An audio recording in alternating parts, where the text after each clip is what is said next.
Argentine ক্লাবে আনুষ্ঠানিক চুক্তি সারলেন জামাল। দুদিন আগেই নিজের অফিসিয়াল ফেসবুক পেজে আর্জেন্টাইন ফুটবল ফেডারেশন পরিদর্শনের একটি ছবি প্রকাশ করেছিলেন জামাল ভুঁইয়া।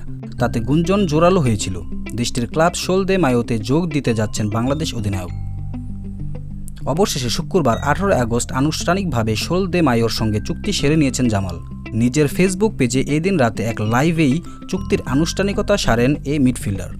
একদিন আগে অবশ্যই তিনি নতুন ক্লাবের হয়ে মেডিকেল পরীক্ষা করানোর ভিডিও পোস্ট করেছিলেন। সোল দে মায়ো আর্জেন্টিনা তৃতীয় স্তর লীগ 13 ফেডারেল এর ক্লাব, যেখানে প্রথম বাংলাদেশি হিসেবে খেলার সুযোগ পেলেন জামাল। তবে ক্লাবটির সঙ্গে তার কত বছর চুক্তি হয়েছে সে বিষয়ে এখন কিছু জানা যায়নি। নতুন গন্তব্যের জন্য সবার কাছে দোয়া চেয়ে জামাল জানান, মেসিদের দেশে ভালো ফুটবল খেলে তিনি আরও বাংলাদেশি ফুটবলারদের দ্বার উন্মুক্ত করতে চান, যাতে পরবর্তীতে আর্জেন্টাইন ক্লাবগুলো বাংলাদেশি ফুটবলারদের নিতে আগ্রহী দেখায়। বাংলাদেশ জাতীয় দলের হয়ে খেললেও জামালের জন্ম ডেনমার্কে। তার বাবা মা বাংলাদেশি বংশোদ্ভূত ডেনিশ নাগরিক হওয়ায় লাল সবুজের জার্সি গায়ে জড়ানোর সুযোগ পান তিনি ডেনমার্কের শীর্ষ ক্লাব এফসি কোপেনহেগনের যুব দলে খেলার পর দেশটির চতুর্থ শীর্ষ লীগের বেশ কয়েকটি ক্লাবে সিনিয়র পর্যায়ে খেলেছেন।